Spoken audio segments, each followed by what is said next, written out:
Record News Rural. Oferecimento. Bradesco, se tem na sua fazenda, tem no app e-Agro.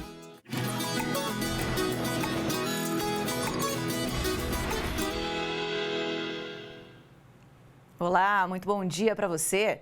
Hoje é o Dia Nacional do Café e o Record News Rural começa com uma boa notícia para o setor. O volume exportado no mês de abril bateu um novo recorde, com alta de 53%. O dado faz parte do último boletim divulgado pelo Secafé. O Brasil exportou mais de 4.220.000 sacas de 60 quilos de café em abril deste ano, superando o desempenho de abril de 2021. O volume foi recorde para a temporada.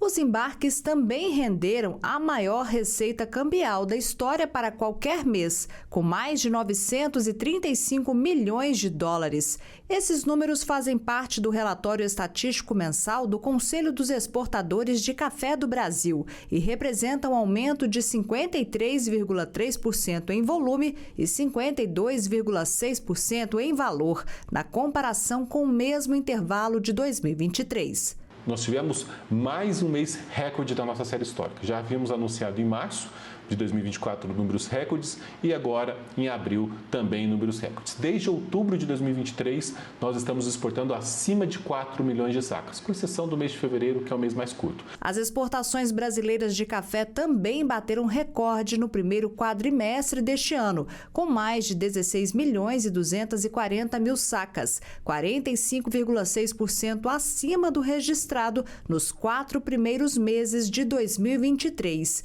Segundo o Secafé, no acumulado dos 10 meses do ano safra 2023-2024, as remessas cafeeiras do país ao exterior também representaram volumes significativos. Quando analisamos o ano safra, que começou em julho de 2023 e por enquanto ele é parcial, até abril de 2024, nós exportamos 39,26 milhões de sacas, crescendo 28,5%. E os recordes para um ano safra parcial estão nas receitas cambiais, tanto em dólar quanto em real. Exportamos 7,94 bilhões de dólares, crescendo 13%. Para os embarques, o recorde absoluto ficou nos cafés verdes canéforas, Conilon e Robusta, 6,53 milhões de sacas, crescendo 490%. Outro parâmetro importante para se analisar exportações é o ano civil parcial, de janeiro a abril de 2024. Nós tivemos desempenho recorde nas vendas externas, 16,24 milhões de sacas, crescendo 45,6%. E nós tivemos também recorde nas receitas cambiais, tanto em dólar quanto em real. De janeiro ao fim de abril, o café arábica permanece como o mais exportado. Foram 12.469.000 sacas, o que corresponde a 76,77% do total dos cafés produzidos no país e representa alta de 31,3% na comparação com o primeiro quadrimestre do ano passado. Já o Canéfora, que engloba os cafés robustas, e o Conilon, teve 2.559.000 sacas embarcadas no período, sendo o destaque entre os tipos do produto. Esse desempenho para os canéforas é reflexo do cenário internacional, com menor disponibilidade do café robusta indonésio e vietnamita, por conta de problemas climáticos nos países. Entre os principais compradores dos cafés brasileiros, os Estados Unidos seguem na liderança. Só entre janeiro e abril deste ano, o país comprou cerca de 2.600.000 sacas. Mas o destaque tem sido a Alemanha, que ficou em segundo lugar, comprando neste mesmo período cerca de 2.350.000 sacas, um aumento de 64,4% em relação aos primeiros 4 meses de 2023. Quando analisamos países, blocos econômicos, continentes, todos os números foram expressivos. A Europa representou por 53,8% dos nossos embarques. A União Europeia, justamente que está discutindo novas regras ao fluxo do comércio, representou 48,1%. A América do Norte, após a Europa, a América do Norte ficou em segunda posição, com 20,7%. Tivemos a Ásia e a América do Sul na sequência. Todos os blocos econômicos mostraram grandes desempenhos. Olhando os países do top 10 dos compradores de cafés do Brasil, todos também mostraram um crescimento nesse processo. Os cafés que possuem qualidade superior ou certificados de práticas sustentáveis respondem por 18,8% das exportações totais brasileiras do produto no primeiro quadrimestre de 2024, com um embarque de mais de 3 milhões de sacas ao exterior.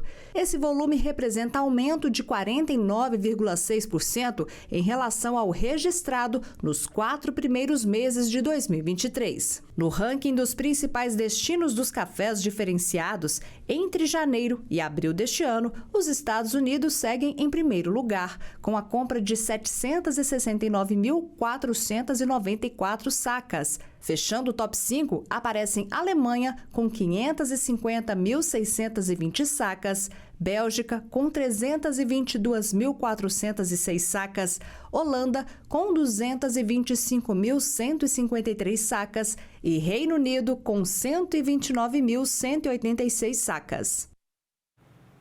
E a estimativa para a safra 2024, com a colheita já iniciada, é de 58 milhões de sacas. O segundo levantamento da safra de café, divulgado pela Conab nesta quinta-feira, mostra um aumento de 6,8% se comparado com o ano passado. Se o resultado for confirmado, vai representar o terceiro ano seguido de crescimento no volume total a ser colhido. Um homem foi diagnosticado com gripe aviária no Michigan, nos Estados Unidos. Esse é o segundo caso da doença em um humano registrado esse ano no país. O trabalhador teve contato com vacas leiteiras, supostamente infectadas. Segundo autoridades de saúde dos Estados Unidos, ele apresentou sintomas oculares leves e se recuperou. Trabalhadores agrícolas expostos a esses animais correm o maior risco. Especialistas afirmam que eles deveriam receber equipamentos de proteção, especialmente para os olhos. O primeiro caso ocorreu no final de março. Um trabalhador rural do Texas relatou também uma inflamação ocular. Desde 2020, o vírus da gripe aviária tem se espalhado entre mais espécies animais, incluindo cães, gatos, gambás, ursos e até focas e botos. A detecção na pecuária norte-americana no início deste ano foi uma reviravolta inesperada que levantou questões sobre a segurança alimentar e se a doença começaria a se espalhar entre os humanos. Isso não aconteceu, embora tenha havido um aumento constante de infecções relatadas em vacas. Até na quarta-feira, o vírus havia sido confirmado em 51 rebanhos leiteiros em 9 estados, segundo o Departamento de Agricultura dos Estados Unidos. 15 dos rebanhos estavam em Michigan. O Brasil precisa investir em tecnologia para diminuir a importação de fertilizantes. A afirmação é do presidente da Associação Brasileira das Indústrias de Tecnologia em Nutrição Vegetal, Absolo. Esta semana, a entidade revelou os números do faturamento e uso dos fertilizantes em 2023. O crescimento ficou abaixo do esperado. O aumento de 2% no faturamento não acompanhou a expectativa da pesquisa feita em janeiro e fevereiro de 2023. A decisão de compra tardia por parte dos produtores e a influência do fenômeno El Niño de grande intensidade impactou principalmente a soja e o milho. O presidente da Absolo, Roberto Levreiro, falou que o país está no caminho certo para um mundo mais sustentável e precisa de investimento para se tornar autossuficiente na produção de fertilizantes. O mundo quer algo mais sustentável, quer um agro mais sustentável, quer uma indústria mais sustentável, é fazer o que nós fazemos, é investir em tecnologia e melhora em ganhos de eficiência. Então, esse é o grande diferencial, esse é o ponto primordial. Então, nós, economicamente, conseguimos reduzir nossa dependência. E se o mundo quer que dobre a oferta de alimentos, o Brasil, em 2050, se hoje ele importa 40, ele tem que importar 90 milhões de toneladas. Isso não é sustentável, nem para nós e nem para quem está lá fora, e nem isso que o mundo quer. E agora, nós podemos aqui, com as nossas tecnologias, reduzir em 30% no mínimo essa eficiência, essa dependência. Basta essas tecnologias chegarem de forma adequada, as indústrias terem condição, terem segurança jurídica para fazer seus investimentos e a população ter um claro conhecimento do que, como e quando utilizar essas tecnologias. No penúltimo dia de Rondônia Rural Show, você vai conhecer um pouco mais das vitrines tecnológicas. O Gideon Miranda tem os detalhes. nós seguimos mostrando a Rondônia Rural Show, essa 11ª edição, e tem muita novidade por aqui. Nesse local onde eu estou aqui agora, é uma vitrine tecnológica, tem várias culturas aqui, tem o sorgo, tem horta vertical, tem jardim vertical, tem os girassóis, tem de tudo um pouco. Mas para falar mais sobre esse assunto, eu vou conversar agora com o Bruno, ele que é médico veterinário. Bruno, explica pra gente como que foi montar toda essa estrutura. Não é um trabalho que começou ontem, né? É um trabalho de meses. Isso, exatamente. Então isso aqui é um trabalho contínuo, né? Não tem como a gente fugir da plenitude desse evento aqui. Então a gente faz uma manutenção disso ao longo do ano inteiro, os alunos participam, né? Então nós temos essa área experimental, com a produção de diversos grãos aqui. Também trazemos a parte de animal, né? Então temos ali exposição de ultrassom, né? Então toda essa parte que envolve a biotecnologia, né? Não tem como fugir da vocação natural do estado de Rondônia, onde temos 18 milhões de cabeças de gado, os grãos estão entrando aqui, né? Então a gente traz aqui para essa interação com a comunidade aquilo que está tendo de tendência no mercado atual, né? Ou seja, a ideia é que os estudantes cheguem aqui e consigam compreender um pouco mais do trabalho dele, o que eles vão desenvolver, por exemplo, no caso da agronomia. Isso, exatamente. Então, é um campo onde eles vão aplicar tudo aquilo que eles aprenderam, né, na teoria, e vivenciar isso na prática, né? E aí traz esses resultados e interagem isso com a comunidade, né? Tanto a população em geral, como também os profissionais que são do setor, né? Então, gera essa interação bem bacana. Ok, Bruno, para você que não veio até a Rondônia Rural Show, ela vai seguir, amanhã era o último dia, então dá tempo de você vir para participar. De licença ao Bruno, porque nós temos aqui vários projetos, horta vertical, mas o que chamou muito a minha atenção foi esse jardim vertical. Uma das idealizadoras que ajudou, colocou a mão na massa para montar tudo isso é a Amanda Souza. Amanda, explica pra gente um pouco do jardim vertical. Para quem que ele é direcionado? Bom, o jardim vertical ele vai ser direcionado para aquelas casas onde não tem muito espaço para a pessoa poder ter esse tipo de plantação. Então aqui é uma demonstração de como pode ser montado isso numa casa. Pode ser numa parede, onde a pessoa não é utilizada muito. Pode ser até aquelas casas onde tem uma piscina, enfeitar atrás da piscina, diversas formas. Pode ser adaptada para outros tipos de cultura também. Ok, Amanda, muito obrigado pelas informações. Então, você que está acompanhando o Record News Rural, não veio até a Rondônia Rural Show, ainda dá tempo. O evento vai seguir até amanhã, até às 18 horas. Você consegue passar por aqui, pelo Centro Tecnológico Vandeci Hack, e conferir todas essas novidades, o Jardim Vertical, a Horta Vertical e também outras dessas atrações que estão presentes aqui na vitrine tecnológica. É isso, para quem é da região, fica a dica. O outono era conhecido como a estação das frutas, né? Só que isso mudou. Com o calor acima da média, mesmo as frutas da estação não estão com muita qualidade. E além disso, muitas estão bem caras. Lucrécia passou no sacolão bem cedinho para garantir os lanches saudáveis do dia. É o que a gente tem que procurar, né? As coisas estão tão difíceis que a gente tem que procurar o que está mais em conta. Frutas? Esta dona de casa não fica sem. E ela também recorre à boa e velha pesquisa de preços. Eu saio procurando, né, onde está o melhor preço, que está bem, está pesado o preço. No geral, os consumidores têm encontrado produtos mais caros e com menos qualidade. E isso tem um motivo. O mês de maio tem sido marcado por temperaturas mais altas e o calor tem afetado a qualidade dos produtos do hortifruti. Inclusive, segundo especialistas, o outono é conhecido como a estação das frutas, mas as condições climáticas têm afetado a variedade, a qualidade e o preço desses produtos. Neste sacolão, por exemplo, encontramos muita oferta de maçãs, todas importadas da Argentina, país mais frio que o Brasil. Para o inverno que chega mês que vem, a safra também pode ser afetada. Toda planta ela precisa dessa queda de temperatura para reproduzir, né? Então, o que acontece com a planta? Ela encontra o frio da manhã, mas logo em seguida o dia esquenta, né? Então, a planta ela reproduz e vem o calor e amadurece. Então, ela não desenvolve, ela não ganha tamanho. Por exemplo, as peras, né? Elas estão pequenas também. As maçãs nacionais, que é mais comum da gente consumir em casa, mais baratinha, digamos assim, também está super pequena. Então a gente entra no sacolão e encontra ela, porém está R$ 9,00 o quilo.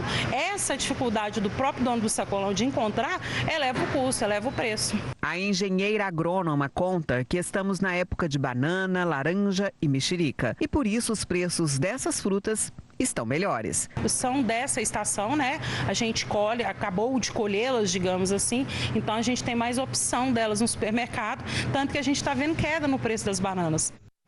O mundo tem um enorme desafio, o de garantir comida para todos. Hoje, 1 a cada 8 pessoas sofre de insegurança alimentar e de 2 a 3 estão desnutridas. O encontro do G20, realizado na semana passada em Brasília, discutiu alguns desses aspectos. E quem esteve por lá, ao lado do Prêmio Nobel da Paz, Ratan Lau, foi o pesquisador da Embrapa, Ladislau Martim Neto. Ele chega agora para conversar com a gente. Pesquisador, muito bom dia. Muito bom dia, satisfação. Bom, a gente começa conversando aqui, né, sobre esse desafio de produzir alimentos para todos.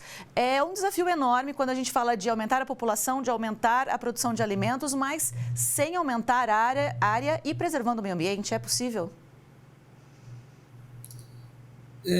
Felizmente, sim, Ingrid. O Brasil acho que tem um bom exemplo desse importante esforço de aumentar a produção de alimento, não necessariamente incorrendo somente em aumento de área, né?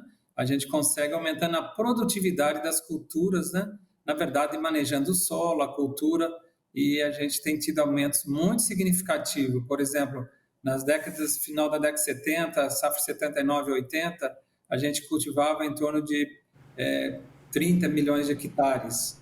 Hoje, o Brasil usa em torno de 60 milhões de hectares e produz mais 300 milhões de toneladas de grão. Naquela época, a gente produzia alguma coisa na faixa de 40, 50 milhões de toneladas. Então, foi um crescimento vertiginoso, baseado em aumento de produtividade, baseado na incorporação de ciência, no melhoramento genético das culturas, no manejo adequado de solos. E essa foi uma virtude muito grande que, logicamente, contribuiu muito à ciência da agricultura dos trópicos. Lembra que a maior parte dos produtos que a gente cultiva vieram de áreas de clima temperado, então exigiu toda uma adaptação. E também, Ingrid, acho que um ponto assim, muito importante, principalmente a população urbana, que imagina o fato do Brasil ser um país continental, quer dizer, ter uma extensão imensa, com solo disponível, tem uma chuva relativamente regular, né? E também sol, que possibilita a fotossíntese, estaria tudo assegurado.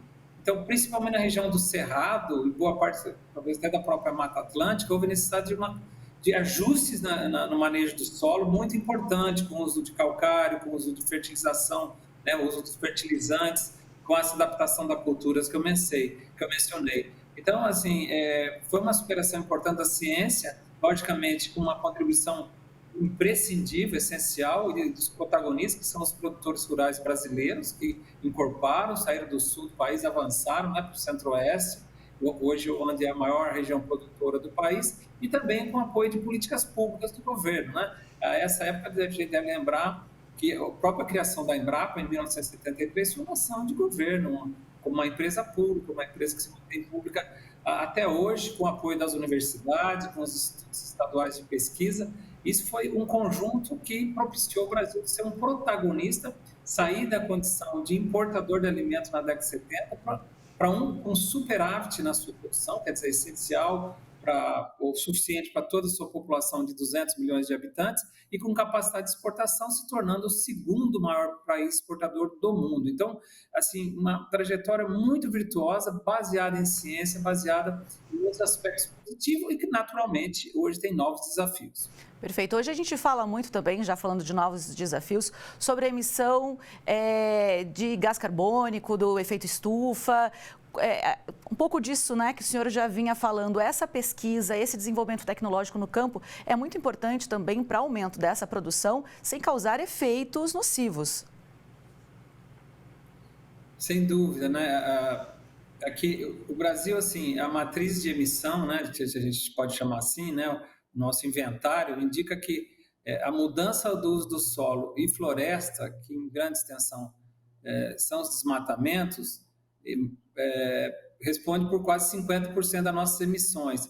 e, conjuntamente com a agricultura, chega a 70% das emissões, que é muito diferente das características dos países, principalmente desenvolvidos, que, baseados em uso de combustíveis fósseis, tem 70% das emissões globais relacionadas à emissão de gases de efeito estufa ligado à emissão dos combustíveis fósseis usados para transporte e na indústria.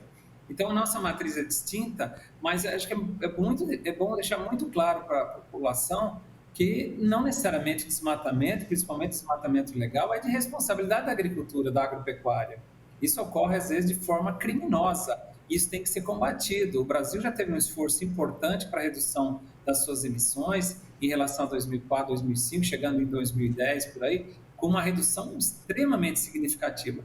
Isso voltou a crescer em alguma medida, mas o Brasil tem condições de avançar em reduzir desmatamento, principalmente aquele desmatamento ilegal, criminoso, né, que traz esses impactos nas emissões. Mas a agricultura brasileira tem uma série de práticas chamadas práticas conservacionistas de manejo do solo, como chamado plantio direto, chamado sistemas integrados lavoura, pecuária, floresta, ou seja, produzir grãos, carne e própria madeira no mesmo local, logicamente não produzindo tudo simultaneamente, mas usando a mesma área.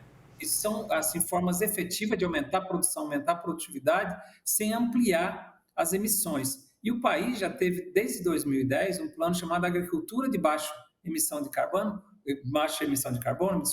procurando apoiar essas práticas conservacionistas, melhorar o manejo das pastagens, quer dizer, você poder, em uma mesma área, em vez de um hectare está com um único animal, está com 2, está com 3, isso é um jeito de você produzir mais usando igual ou menos área. Então, o Brasil tem uma estratégia, tem uma agenda. A partir de 2020, ele criou o Plano Agricultura de Baixa Emissão, chamado ABC+, com novas práticas conservacionistas incluídas, como um estímulo importante, um incentivo ao produtor rural brasileiro ser um protagonista nessa agenda de produzir alimento, de reduzir segurança alimentar no planeta e, além disso, não aumentar as emissões de gases de efeito estufa.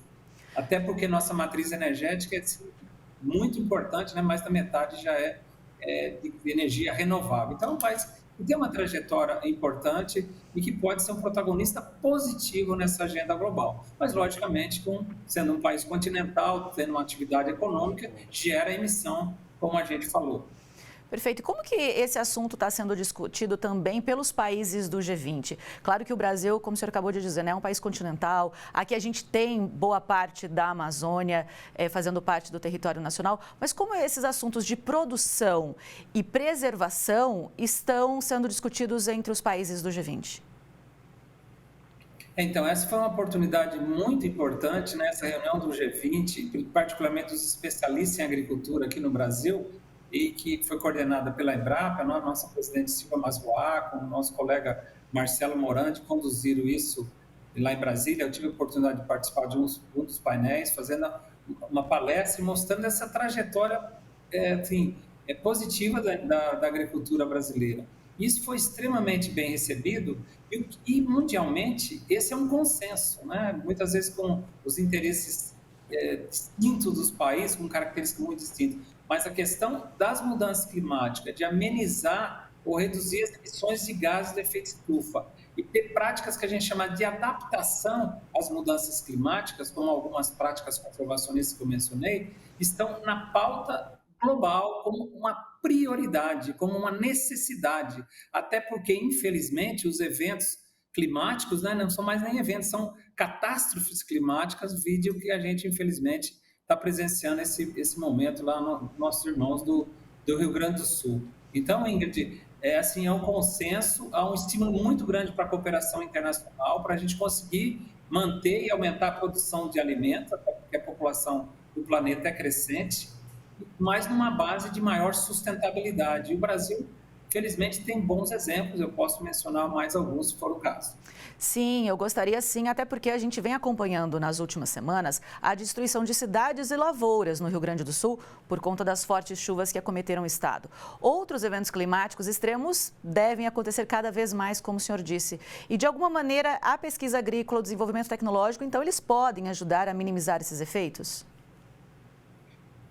Então, esse contexto chamado manejo conservacionista, que às vezes não é muito familiar, principalmente a população no meio rural, são práticas de manter a cobertura do solo com os resíduos das plantas, você não deixar aquela zona da aração, gradiação, deixando o solo totalmente descoberto, porque aquilo propicia e facilita a erosão, o processo erosivo, o carreamento das partículas para o rio e que leva a esse efeito de inundação mais frequente. Então, com o manejo conservacionista, um deles o plantio direto, que você mantém esse resíduo sobre o solo, ou pastagens bem manejadas, quando a gente era plantando de pastagem, que mantém uma cobertura de verde, de plantas, que facilita a infiltração da água, não o escorrimento da água, não a erosão.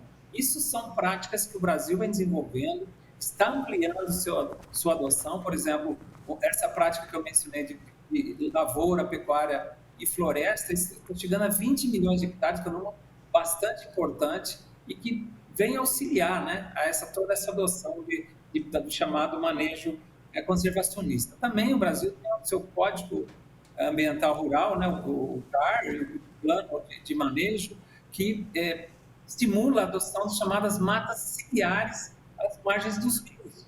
Isso é um imperativo para a gente evitar, e essa mata ciliar também propicia essa coisa de induzir erosão, de deixar a calha do rio muito rasa, e essa água, quando vem, sobe muito e invade espaços que ela não estava ocupando. Então, assim, conservação de manutenção de mata ciliar, que está previsto no nosso chamado Código Florestal, o chamado manejo das microbacias, né, que extrapola a visão de manejar uma única propriedade rural, mas manejar o ambiente rural são muito importantes. E a própria conservação, e aí conservação das estradas, e entrando nisso que você chamou a atenção, né, Ingrid? A questão do urbano rural. Nós estamos conectados.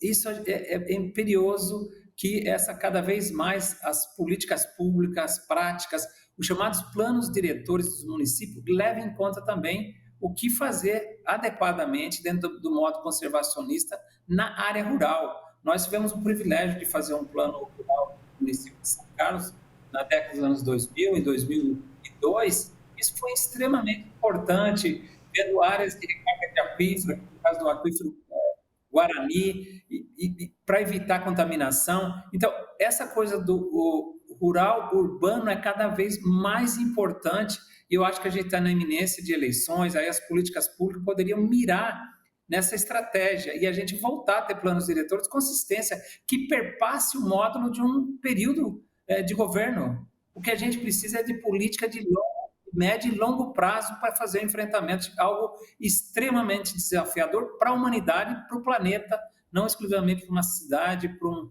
estado ou para um país. Isso é um desafio global, como você mencionou. É isso que se tratou no G20, de como enfrentar isso de forma conjunta. Estamos todos no mesmo planeta, né? O desafio é imenso. Porque é importante, a gente fala aqui no Record News Rural, claro, mais sobre o campo. Mas não adianta o campo ter essas práticas se na cidade as árvores estão sendo cortadas, né? Então, é um sistema que um depende do outro e as atitudes de todo mundo influenciam na vida de todo mundo, por isso que isso é tão importante. E aí a gente fala também, pesquisador, de tecnologias para desenvolver plantas melhores, para melhoramento genético, tecnologia agrícola, enfim. E muitas vezes se pensa nos grandes produtores, mas a verdade é que as ferramentas científicas, elas também chegarão na agricultura familiar do pequeno produtor? Então, assim, com certeza sim, né? Quando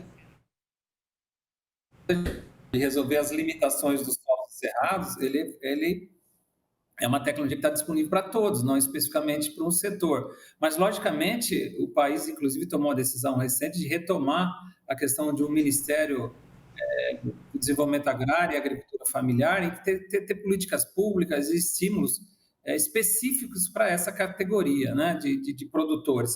E uma forma, né, cada vez mais com a questão das tecnologias digitais, da automação, da instrumentação, das máquinas no campo, o próprio uso de drones para aplicação de insumo, por uma série de questões, uma forma de você apoiar muito e viabilizar uma agricultura familiar competitiva é o engajamento desse produtor em alguma forma de associativismo, como as cooperativas, né? Particularmente Paraná, acho que Santa Catarina e Rio Grande do Sul, a gente tem cooperativas assim muito virtuosas, congregando um número significativo de produtores e são pequenos produtores e que podem ter acesso conjuntamente. Porque a gente sabe que um dos problemas da agricultura familiar é chamado imperfeição de mercado, né? O produtor individualmente, ele compra um insumo às vezes a um valor, como é pequena escala, mais caro, vende o seu produto também numa forma que eventualmente não é muito vantajosa, sem agregação de valor, sem transformação do produto, e aí recebe menos. Então, isso gera o que chama imperfeição de mercado. Mas eu acho que o Brasil precisa, né, até porque a grande maioria dos produtores rurais brasileiros são pequenos agricultores.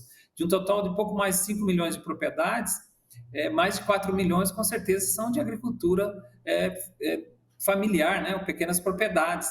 Isso merece uma atenção muito importante, políticas públicas e também uma forma de incorporar as tecnologias, desde o melhoramento genético, como você mencionou, que isso avança com técnicas importantes, inclusive com a edição de genes, que é uma tecnologia de biotecnologia considerada não transgênica. A Embrapa já domina isso, trouxe isso através de parcerias internacionais e que vai deixando a planta mais produtiva e também muito conectado com o que a gente está falando de mudança climática, por exemplo, mais resistente, está no desenvolvimento, por exemplo, uma variedade de soja mais resistente à seca. Quer dizer, cada vez mais os veranicos, as interrupções de chuva em épocas que eram supostas de ter mais chuva, isso está ocorrendo. Então, você tem espécies mais resistentes à chuva e agora vem um outro desafio importante, que é o desafio das ondas de calor, né? Com a chuva ainda, eventualmente, em alguma medida você tem irrigação, você pode ter essa variedade, mas as ondas de calor muitas vezes podem levar ou a não germinação da semente ou a morte da planta. Então, a tecnologia, o monitoramento das propriedades agrícolas, o uso da chamada agricultura de precisão, cada vez mais manejar água, fertilizantes de forma sustentável, usando só o que é necessário, são ferramentas que estão, sim, ao alcance da pesquisa e que tem que estar disponível também para todos os produtores. É isso, pesquisador. A gente teria assunto aqui para ficar falando a manhã inteira, o dia todo, mas por enquanto eu agradeço muito a sua participação, o seu conhecimento e eu conto contigo numa próxima. Não, nós que agradecemos muito, viu, Ingrid? E parabéns pelo programa, sempre à disposição aqui na Embrapa. Muito obrigada. Bom dia a todos. Bom dia. É isso, o Record News Rural de hoje chega ao fim. Muito obrigada pela sua companhia e audiência. Até a próxima. Tchau, tchau.